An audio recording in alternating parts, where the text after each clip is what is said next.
All right, so today we'll just talk a little bit about Twitter and how you can use Twitter for kind of just connecting with other teachers and kind of staying up to date on how things are going in education, and not only how you can do it, but why you should and how it can be beneficial to you beyond just understanding people taking pictures of their lunch and following Ashton Kutcher. So if you don't have a Twitter handle, you can sign up for one today. During the session, we can walk you through the sign-up process. But if you just want to kind of soak in the information without signing up first, we can do that too, and maybe spend the last part of the session getting you hooked in. Sure. Maybe that, have myself out there like that. Sure. Hey, Jess. So what do you have to say? Do you want to like kind of talk about that a little bit? I think you've got a lot to offer about it. Just about like your public identity. Yeah, and how to how it feels so open and things like that. We have to preserve our professional identities because of the environment we're in right now. It's litigious. I mean, really. Absolutely, you've got to be careful. Everything is.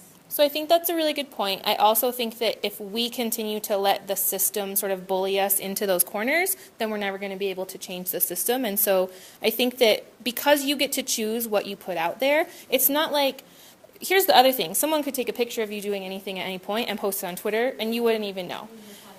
Someone could do that in your classroom. Someone could talk about, you could go to a board meeting and they could share something, a quote that you said, and maybe take it out of context. Like, part of the problem that I see with that is more when things are out of context and you're not the one controlling it. The great thing about this is you control it. You don't put anything out there that you don't want to. And it is hard sometimes to sort of decide, like, you might even want to share student work, and then you're thinking, well, do I post this online, and that kind of thing. Do what feels comfortable for you, and don't feel like you have to put everything out there. But when you're asking a question, or when you are answering someone else's question, and they say, I really want to do this in my classroom, and you're able to answer that question and say, I did something like that last week, and here's kind of how I did it. I'd be happy to talk to you about it. We're creating our own PD at that point. And I think of that for Twitter. Like, you don't have to tweet with kids. You don't have to tweet with parents if that's not something you feel comfortable with yet. Like, take the next step for you that feels right.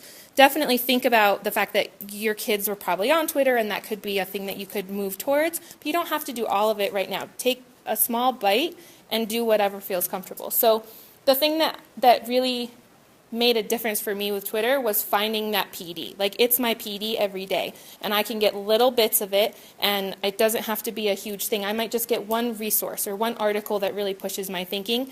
And the great thing is that instead of just reading an article and, oh my gosh, I'm thinking about all these things now, and you don't have anyone to talk to, you have someone to talk to now. Someone who tweeted the article, I can reply to them and I can say, I really loved the blog post you wrote, or I really loved the article you shared, here's what I'm thinking. And you can almost have these kind of EdCamp conversations online anytime that you want. So, but take the step that feels comfortable for you. Don't feel like you have to do all of it, and if there's something that just doesn't feel quite right yet, that's okay.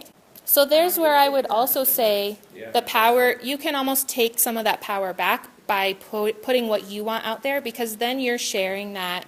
Someone else can post, like you said, whatever they want, and that may or may not be true. But when you post something, when you're posting a picture of something, that the kids were working on, or you're posting something that happened in your classroom today, you're opening the walls of your classroom, and you're able to create that identity for yourself and say, this is actually who I am as a teacher. This is actually what is happening in my classroom. And then eventually, if you start tweeting with kids, you've got them sharing and saying, today we worked on this. And so you're opening it up so that, because parents and community members and anyone who's not in our classrooms all day, they don't have that lens into that. The more we can open the walls of our classroom and give them that view, they don't have those gaps, so they can't make as many assumptions, because you're giving them facts. This is what's happening. This is who I am as a teacher. So maybe think of it as almost like taking some of that power back. So I think if you're talking about a Google Plus community, you could start to liken that to a hashtag. The hashtag is open and anyone can see it, whereas a Google Plus community, if you want to, you can lock it down. But really that's what's happening in a hashtag, is it is a community. And so anybody who's looking at that hashtag, anyone who's sharing to it, is coming together sort of in a community type setting. It's just a little more open, which can feel a little more confusing. There's just more people in there. But it is kind of like a community in that sense. I think Google Plus communities are awesome and Twitter is awesome, and I use both for different things. So you just have to kind of play with it. When you have a specific group of people who are coming together for an event or for a specific topic, it makes sense to have a Google Plus community, that closed space, or even open space, but everyone can come back to that spot. I think Twitter has just different purposes. So when and going to your point more than anything, so with Twitter, well, we talk a lot on Twitter, but we also use Google Hangout as well to communicate. It's just sort of it's talking in a classroom versus talking like in a large auditorium. You know, it's just a smaller audience, a more limited audience. When I talk with my staff about getting connected on Twitter, that's exactly what I encourage them to do. Is you can just watch. You can participate as needed. It's actually, especially when your main connections are educators, and that's really all I follow is teachers, and actually my students are on there too, so I talk with my students, and that's another fun way because that's where they're at. Right. And they're not on Facebook anymore. Yeah. So Twitter is an awesome way for me to connect in that regard. When I'm browsing, when I first start out, it's the hashtags. That's really the safest place to start, because you can just sort of browse, and you can actually just Google a hashtag. You don't have to necessarily have a Twitter account to begin. So you can just Google a hashtag. So you could Google edcampDenver, right, and follow that stream. But at least you can dip your toe in the water, and then every once in a while you can make a comment or ask a question. And so that's what I encourage my staff to do. You don't have to have the answer to a question that's being posed. You can ask a question, or you can just engage with that one individual. I engaged with, a couple weeks ago, Marie Callender's, the pies, because I want them to donate pies to me for Pie Day. You know, because this, you know, the big deal about this coming, right? So I'm trying to engage with them about pies. Silly nonsense, right? But again, the connection with the teachers that I have, I talk with a teacher in the Philippines, teaches first grade. And one of the connections that I made with him a couple of years ago was he was looking for a cartographer. A friend of mine's a cartographer. So my friend came over to my house, and he Skyped with the first grade in Indonesia. And that was all connected. I've never met Jason in person, although he's coming to the States this summer, and he's coming to Colorado this summer. Is it Jason Graham? Jason Graham is actually his name. Yes. So you can go as large or as small as you want with Twitter. And that's what I just start my staff off. Just dip your toe in, and it'll kind of take up a little bit of time. And walking away feeling like you're going to miss something, I don't think it's that big a deal. It's not that big a deal. That information is going to come back around eventually. And so I think there's this fear that I'm missing, like you're referring to, I haven't been on in a year, oh my gosh, what have I missed? There's always more new information. So is it like Snapchat, where it's only there for a little bit and it goes away? No, it lives forever. Oh, okay. Yeah. Even now the article just came out about Snapchat, that lives forever too. Right. But nonetheless, Twitter, it's a stream of information, and you can keep it as small or as big as you want. The larger the number of people that you follow, the larger that number, the more of a fire hose it feels like. So I have a question, Tyler, about what you were just saying. Mhm. You were saying how, just dip your toe in. And something that I hear from a lot of people when they first are trying to dip their toe in is that they do put out a question and then they don't get it. Right. And that feels really horrible when Right. you are really being brave and like doing that and you're Sure. putting it out there and then it's just like crickets. Right. So what are some suggestions for, like, when you are dipping your toe in and you maybe don't have a lot of followers and you maybe don't have those communities, what are some things people can do so that when they put a question out there, they get a response and they feel like they are part of a community, not just like walking past people on the street? Sure. So I guess the quick answer to that's the power of the hashtag. Because even if I only have 3 followers and I send that question out, and really only 3 followers are going to get it. But if I do add the hashtag, for example, if we use the edcampDenver hashtag, it doesn't matter our followers. The folks that are following that hashtag, everybody's going to see that. So that's a decent way to widen your audience. We've all sent out questions, and it just falls on deaf ears. It just goes through somebody's stream, and they don't see it. I would encourage, repost it again. You know, you'll get something. But that is the power of the hashtag. It widens your audience. So real quick, I'm gonna just walk you through just some of the basics of the Twitter feed and what you'll see. So this is my profile. I hate being at the computer, but you'll see the @ sign and then someone's username. So that's their name. That's their username. That's how their Twitter handle. That's your identifier. So that's kind of that's the first thing that you do when you set up an account is have that. Okay.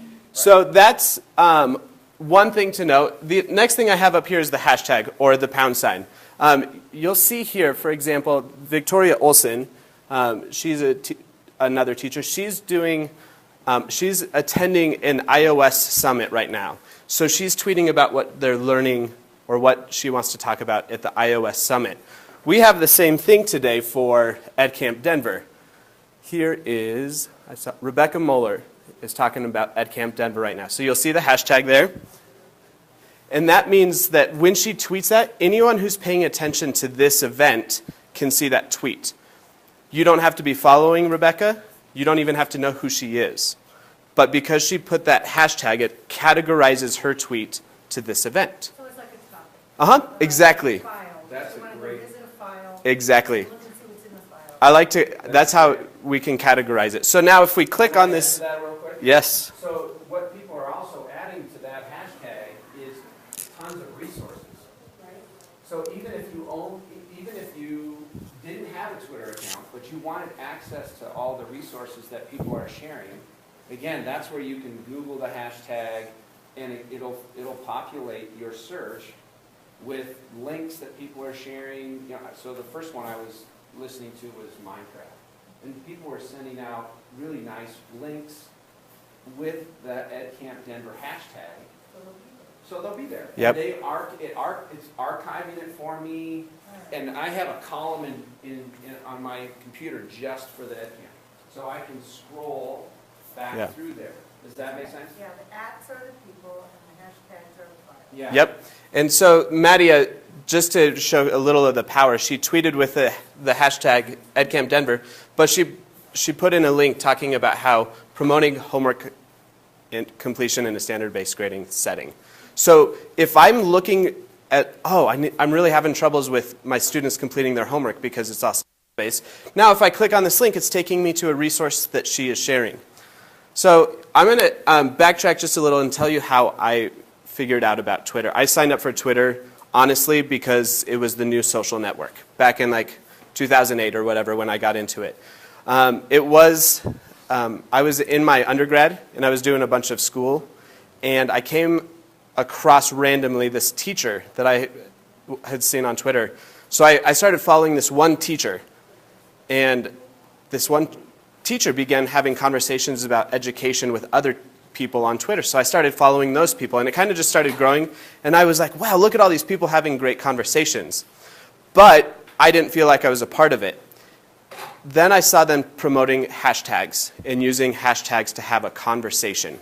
So the way the edcampDenver hashtag is working today, that category, that topic, is like a conversation that's ongoing.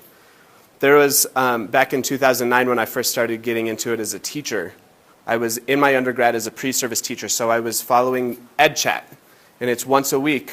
Oh, yeah. And Now it's twice a week. now it's huge, but it was once a week, just an hour, teachers conversing through Twitter, from Philippines to the United States to Canada, all over the world.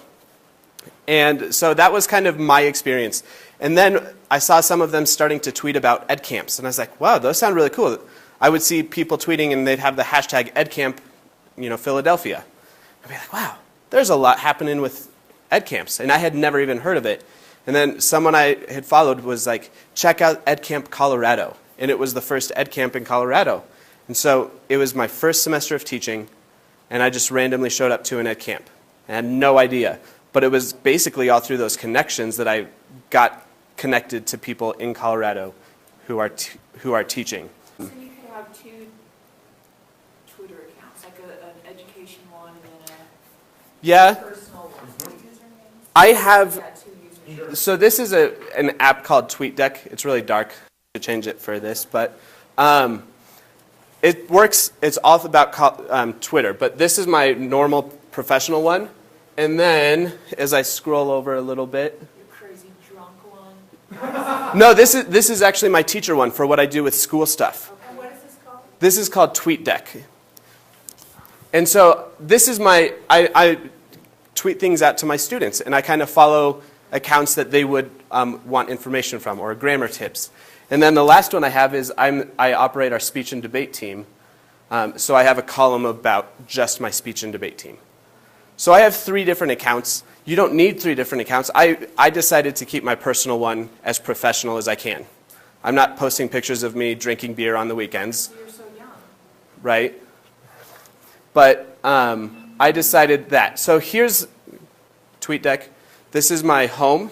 This is my stream, my news feed. All of the people I follow, everything shows up here. This is mentions, people mentioning me. So Jessica just mentioned me, and she says, Denver Yubo is explaining the elements of Twitter using lists in edcampDenver and hashtags. And she took a picture of me. Creepy. No, I'm just kidding. And then I have a column of that file, that topic of edcampDenver. So everything here in this column is just people talking about edcampDenver.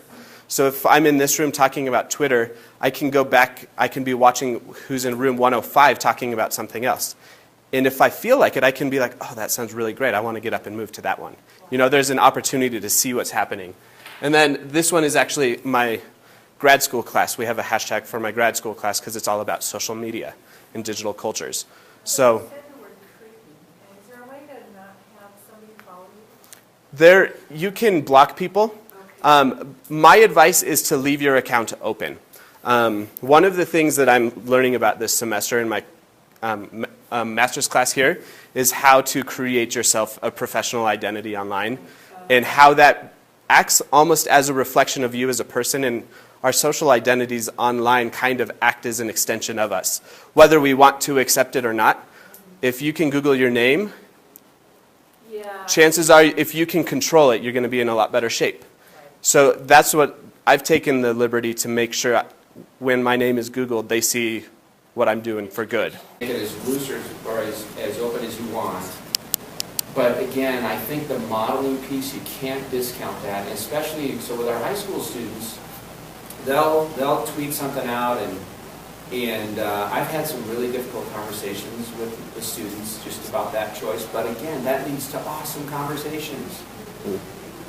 So one of the questions I asked one of our students, if I were to print out your last 100 tweets, and I were to hand it to a complete total stranger and walk you in front of them, have them read the 100 tweets, is that a representation of who you really are as a person? That's awesome. Yeah. And so if I wasn't on Twitter, if I didn't read that, I wouldn't have had that conversation with this sophomore. And so it led to a great conversation. You're a great kid. I've known you since you were a little squirt. And this is you? Is that who you really are? And he was, well, no. I said, yes, it is, in that person's eyes, in the person you just met.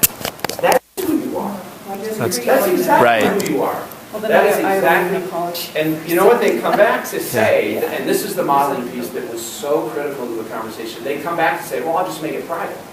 No, we're not trying to build a better criminal, right, that works their way around the system. We're trying to make good choices. Yeah. Well, I'll just make it private, or I'll just block them so they don't see me and they don't, no, stop. Yeah, be the person that you Yes. want. Yeah. Yeah. And So, anyway. I love the teaching opportunities that we have with kids through social media, and I think modeling it really demonstrates it. Funny kind of story. I was in the middle of last session. I was like, hey, no one's doing a Twitter for beginner session. Should we do one of those? And Tyler and Jessica were like, yeah, let's do it. And let's do it in the newcomer lounge. Well, almost like 3 minutes after I sent them a message about it, a teacher that I follow from California posted a link to his Twitter for beginners. So I pulled it up, and I love his picture because he likes to think of his group of following teachers and things like that as his wolf pack. And he calls them wonderful online learning friends. And I think that's just a great way to say it is what you put into it and what you get out of it. We can talk all day about stories where we've connected with teachers. I found this teacher online randomly, and he's probably the most brilliant English teacher I've ever seen. And after I found his blog, I was on his blog for probably about 3 hours one night. And then I had just sent him a tweet. I said, hey, man, your blog was amazing. Thanks for giving me some great ideas for my classroom. And from there, him and I have been conversing over the last year about classroom policies. We created a Voxer chat for high school English teachers that now there's English teachers talking throughout, There's just so many ways to connect with people outside of our own buildings. And I think that's the great thing about Twitter is it expands our horizons and expands the opportunities. Now, if I need to connect with someone in California, I have him as a resource. Well, I love what you said, Nate, about how you were reading his blog, it resonated with you, and you did that extra step, which can be really scary, of tweeting to someone and saying, I read your blog and I really loved it. And I think that's one of the things that it took me a really long time to get to that point, because for a long time I was just sort of an observer, and I was a really engaged observer, but I didn't feel, and sometimes it can a little bit feel like there's some Twitter celebrities out there, the people who have a lot of blog posts and they're really great things, and you see there's a lot of activity on their account, and it can be a little intimidating, like talking to the popular kid at the lunch table, and you maybe just are like, I don't know, people are on Twitter because they want to connect. And so you just have to remember that they're there for a reason. And so taking that step and talking to someone and saying, this resonated with me, thank you for sharing it, I'd love to talk to you more about it. Just those little things are how really great relationships build, so that you are collaborating with people in other states about things that are happening in your class. Well, that same experience has happened in my Facebook, it happened on our school. Mm-hmm. I guess my question is, do we need another port? How many ports do we need to stay in touch, to access? Where do we stop? What do you guys do? All these ports? That's a good question. How much time do you spend with your family? However much time I want to. The honest answer to that is I spend as much time as I need to on whatever I need to, because I don't feel like I'm chained down to anything. With Twitter, I honestly, I've been so busy, I am overstretched in my life right now. And probably from October to December, I probably looked at Twitter maybe once a week. Whereas during the summer, when I'm going to a lot of conferences, I'm on there multiple times a day. So it's just, you can come and go as you want. The community that you are a part of, the people that you follow, they're going to be the same. There's going to be times where they're on there a lot and times that they're not. It's a matter, you don't have to feel like you're chained down to your Twitter handle. It's just an opportunity.